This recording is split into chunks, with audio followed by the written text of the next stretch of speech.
నమస్తే, welcome to Disha TV. Congress senior నాయకులైనటువంటి మానవతారాయ్ గారికి సిట్ నోటీసులు ఇవ్వడం జరిగింది.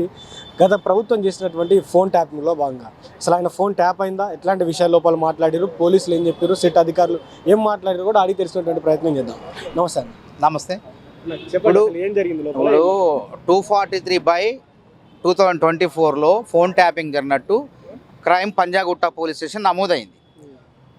నా ఫోన్ కూడా ట్యాప్ అయినట్టు సిట్ అధికారి పి వెంకటగిరి గారు, assistant commissioner of police Banjara Hills నాకు నోటీస్ ఇవ్వడం జరిగిందన్న. మీరు రావాలి, ఈరోజు 21వ తారీఖు 11 గంటలకు రావాలంటే వచ్చాను. సిట్టు విచారణ దాదాపు 2 గంటల సేపు జరిగింది. అసలు బిత్తరపోయే అంశాలు వెలుగులో ఉన్నాయి. ఆశ్చర్యపోయింది. నేను 2023 ఎలక్షన్ల కన్నా ముందు నేను చేసినటువంటి ఫోన్లు ఎవరెవరితో మాట్లాడినో వాళ్ళందరి జాబితా అప్పుడున్నటువంటి ప్రభుత్వం రికార్డ్ చేసింది. మొత్తం నేను మాట్లాడేది మొత్తం కూడా విన్నారు. ఆ రోజు రేవంత్ రెడ్డి గారు పిసిసి అధ్యక్షుడిగా ఆయన ఏదన్నా ప్రజా వ్యతిరేక విధానాలకు, కేసీఆర్ ప్రభుత్వం ప్రజా వ్యతిరేక విధానాలకు ఏదైనా పిలుపునిస్తే నిరసన కార్యక్రమాల్లో క్రియాశీలకంగా పాల్గొనేది. ఆ విధంగా వ్యూహాలు రేవంత్ రెడ్డి గారు ప్రగతి భవన్ ముట్టడన్నా, అంటే అసెంబ్లీ ముట్టడన్నా ఈయన కార్యక్రమాలు పిలిపిస్తే మేము ముందు వరుసలో ఉండేది. కాబట్టి మేము మాట్లాడుకొని మా అనుచరులు కానీ ఎవరితోనో మాట్లాడితే ఆ ఫోన్లన్నీ కూడా నమోదైనాయి. మేము ఇతర కాంగ్రెస్ నాయకులతో మాట్లాడినటువంటి ఫోన్లు కూడా రికార్డ్ చేశారు. ఇంత దుర్మార్గమైన చర్య ఇది. వాస్తవంగా ఆ రోజుల్లో రేవంత్ రెడ్డి గారు హెచ్చరించిన తర్వాత మేము వాట్సాప్ కాళ్ళు మాట్లాడేది భయంతో. మా భార్యతో కూడా మాట్లాడన్నా కూడా భయపడేది. కానీ వాస్తవంగా ఈరోజు నేను నోటీస్ ఇచ్చేసరికి నా ఫోన్ కూడా ట్యాప్ చేశారనేసరికి నేనే ఆశ్చర్యానికి పోయినా. కాబట్టి గత ప్రభుత్వం తప్పకుండా ఈ ఫోన్ ట్యాపింగ్ చేసి మా వ్యక్తిగత గోప్యానికి భంగం కలిగించారు. అదే కాబట్టి తప్పకుండా వాళ్ళని కఠినంగా శిక్షించాలి.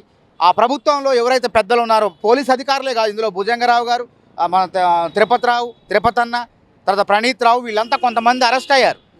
కాకపోతే అసలైనటువంటి ఇందులో రాజకీయ నాయకులు వాళ్ళపైన కూడా కఠినమైన చర్యలు తీసుకోవాలి. మా ఫోన్లు దొడ్డిదారులు దొంగతనంగా విన్నారు కాబట్టి ఇది చట్ట ప్రకారం నేరం. అదే ఏ విధంగా మా ఫోన్ నా ఫోన్ మీద పర్మిషన్ తీసుకున్నారు. ఎక్కడ? కేంద్ర ప్రభుత్వం దగ్గర, హోంశాఖ కార్యదర్శి దగ్గర పోయి ఏ విధంగా పర్మిషన్ తీసుకుంటారు? నేను ఉగ్రవాదిని కాదు, నక్సలైట్ని కాదు, కానీ ఒక నక్సలైట్లు అని చెప్పి, ఒక ఉగ్రవాదిని అని చెప్పేసి నేను ఇతను సమాచారం ముందస్తు పసిగట్టాలి, ఇతని కదలికలు పసిగట్టాలని చెప్పి నా ఫోన్ అక్కడ ఇచ్చి అనుమతి తీసుకున్నారు. ఎంత దారుణం ఉంది! నేనేమో ఉగ్రవాదినా, నేనేమో నక్సలైట్నా? కానే కాదు. నేను ఒక కాంగ్రెస్ పార్టీ నాయకుడు. ఆ రోజు టీపీసీసీ ప్రధాన కార్యదర్శిగా క్రియాశీలకమైనటువంటి బాధ్యతలు, అధికార ప్రతినిధిగా పార్టీ రేవంత్ రెడ్డి గారి నాయకత్వంలో పార్టీ ఏ ఆదేశాలు అప్పచెప్తే ఆ ఆదేశాలు, ఆ బాధ్యతలు నిర్వర్తించడమే నా పని. కాబట్టి ముందుగా పసిగట్టేది. మా ఫోన్లు వినేసి మా యొక్క కదలికల్ని, అంటే మేము మధ్యలో ఏదైనా కార్యక్రమాన్ని పిలిపిస్తే మధ్యలోనే అరెస్ట్ చేసేది.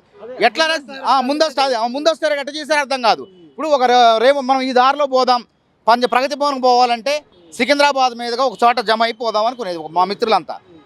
మేము అనుకునేది మా ముగ్గురికే తెలవాలి అది పోయేది, ఆ టార్గెట్ అనేది. కానీ మేము ఉన్న చోటకు వచ్చి మమ్మల్ని ముందస్తు నిర్బంధంలో తీసుకునేది. ఇది ఎట్లా జరిగింది? నువ్వు చెప్పిన పోలీసు వాళ్ళని చెప్పలేదు, నువ్వు చెప్పిన వాళ్ళని చెప్పలేదు. కాబట్టి మా ఫోనులు విన్నారు, నా ఫోను విన్నారు. అదేవిధంగా రేవంత్ రెడ్డి గారు చుట్టుపక్కల ఎవరైతే ఉన్నారో వాళ్ళందరి ఫోన్లు కూడా ట్యాప్ చేసి ఎప్పటికప్పుడు రహస్యంగా మా ఫోన్లు వినేవాళ్ళు, ముందస్తుగా అరెస్టులు చేసేవాళ్ళు. అది చాలా దుర్మార్గమైన చర్య. కఠిన శిక్ష పడాల్సిందే వాళ్ళకి. అధికారులే కాదు, ప్రభుత్వం ఆ రోజు పెద్దలకు కూడా కఠిన శిక్ష పడాలని చెప్పి మేము పోలీస్ అధికారులను కోరుతున్నాం. అయితే గతంలో కేసీఆర్ మాట్లాడుకుంటూ కావచ్చు, కేటీఆర్ మాట్లాడుకోవచ్చు, అసలు ఫోన్ ట్యాపింగ్ అనేది జరగలేదు. ఒకవేళ జరిగినా అది పోలీసుల సమక్షంలో జరిగింది. పోలీసు అధికారులు ఫోన్ ట్యాపింగ్ చేస్తారు, మాకేం సంబంధం అయ్యా అంటూ అడిగినట్టు. ప్రభుత్వం మారంలోనే ఎందుకు ధ్వంసం చేశారు? డేటా మొత్తం కూడా ప్రణీత్ రావు సాక్ష్యాలను ఎందుకు తారుమారు చేయాలా? మూసీ నదిలో తీసుకుపోయి ఆ హార్డ్ డిస్కులను ఎందుకు బాలగొట్టాలా? నిజంగానే నువ్వు మా ఫోన్లు ట్యాప్ చేసి, నిజంగా ఎవరి ఫోన్ ట్యాప్ చేయాలి చట్ట ప్రకారం? మానవతరాయ్ ఉగ్రవాది కాదు, నక్సలైట్ ఎక్కడ ఉన్నాయా? నేను నక్సలైట్ సంఘాలతో కానీ, లేకుండా అట్లాంటి కార్యకలాపాలతో నాకేమైనా సంబంధం ఉందా? లేదంటే ఉగ్రవాదులతో నాకేమైనా సంబంధం ఉందా? ఉంటే నా ఫోన్ ట్యాప్ చేయి. కానీ నేను ఒక ప్రతిపక్ష పార్టీ, ఆ రోజు ప్రతిపక్ష పార్టీ, జాతీయ పార్టీలో ఒక క్రియాశీలకమైన రాష్ట్ర ప్రధాన కార్యదర్శిగా విధులు, అధికార ప్రతినిధిగా విధులు నిర్వర్తించే నా ఫోన్ ట్యాప్ చేశారంటే ఎవరు చేస్తారు అది? అప్పుడు హోంమంత్రి ఎవరు? ఆయనే ఉండు కదా, కేసీఆర్ గారే ఉండు కదా. అప్పుడు హోంమంత్రి మహమూద్ అలీ ఉన్న డమ్మీనే. కాబట్టి కేసీఆర్ గారు ప్రభుత్వం పాత్ర ఉన్నది, పెద్దల కేసీఆర్ గారి పాత్ర ఉంది ఇందులో, తర్వాత కేటీఆర్ పాత్ర ఉంది బరాబర్. ఇప్పుడు నేనే ఆశ్చర్యపోతున్నా. నేను ఎవరెవరితో మాట్లాడినా ఆ పేర్లన్నీ చూస్తే నాకు ఆశ్చర్యం కలిసి చాంతాడంత లిస్ట్ ఉంది. నేను మాట్లాడిన నా ప్రతి కదలికలను కూడా పసిగట్టింది ఆ ప్రభుత్వం. కాబట్టి తప్పకుండా ఆ పాలకుల పాత్ర ఉన్నది, కేసీఆర్ కేటీఆర్ పాత్ర ఉన్నది. తప్పకుండా చట్ట ప్రకారం శిక్షించాలని చెప్పి సిట్ను కోరుతున్నారు. సో అంటే ప్రభుత్వం మీదే అధికారంలో ఉంది కదా, ఈ గతంలో చాలా సార్లు కూడా అరెస్ట్ చేస్తామని చెప్తా ఉన్నారు. కానీ ఇన్ని ఆధారాలు ఉన్నా, ఇన్ని సేకరించినా కూడా ఎందుకు అరెస్ట్ చేయలేకపోతా ఉన్నారు? ఇప్పుడు అరెస్ట్ అంటే అధికారులను అరెస్ట్ చేశారు. ఆయన సుప్రీంకోర్టు పోయి ఏదో ఉపశమనం తెచ్చుకోండు, రిలీఫింగ్ ఆర్డర్ తెచ్చుకోండు భుజంగరావు ప్రధాన సూత్రధారి. తర్వాత కేటీఆర్ కూడా ఛార్జ్ షీట్ మొన్ననే నాంపల్లి కోర్టు డైరెక్ట్గా సిట్ అధికారులు అంటే కక్షపూరితం అంటారు కదా, చాలా తెలివిగా సిట్ అధికారులు పనిచేశారు. డైరెక్ట్ కోర్టులోనే ఛార్జ్ షీట్ సమర్పించారు. కోర్టు కూడా కేటీఆర్కి ₹1,00,000 జమానత్ పెట్టి ఆయనకి షూరిటీ పెట్టుకొని బయటికి పంపించింది. అంటే ట్రయల్ స్టార్ట్ అయింది ఇక్కడ. అంటే షూరిటీలు బెయిల్ అంటే అర్థమైంది, ట్రయల్ స్టార్ట్ అయినట్టు. కాబట్టి ఇంకా మిగిలిపోయినటువంటి మా వంటి వాళ్ళ సాక్ష్యాలను కూడా, ఎందుకంటే చాలా 3-4 వేల మంది ఫోన్లు ట్యాప్ చేశారు. నా ఒక్కడిదే కాదు, 3-4 వేల మంది ఫోన్ ట్యాప్ చేశారు. అందులో మానవతరావు ఎక్కడు? ఇవాళ వచ్చింది నా డేట్, నా సమయం. అంటే నా సిట్ అధికారులు పిలిచేసరికి నా నెంబర్ ఈ రోజుకి వచ్చింది. కాబట్టి తప్పకుండా ఇందులో తప్పించుకోపోవడానికి అవకాశం. గతంలో వాస్తవం కొంతమంది సెలబ్రిటీల ఫోన్లు కూడా ట్యాప్ చేశారు, వాళ్ళ జీవితాలతో ఆడుకున్నారనే దాన్ని వాస్తవం. భార్య భర్తలు విడిపోయారు కొంతమంది సినిమా తారలు.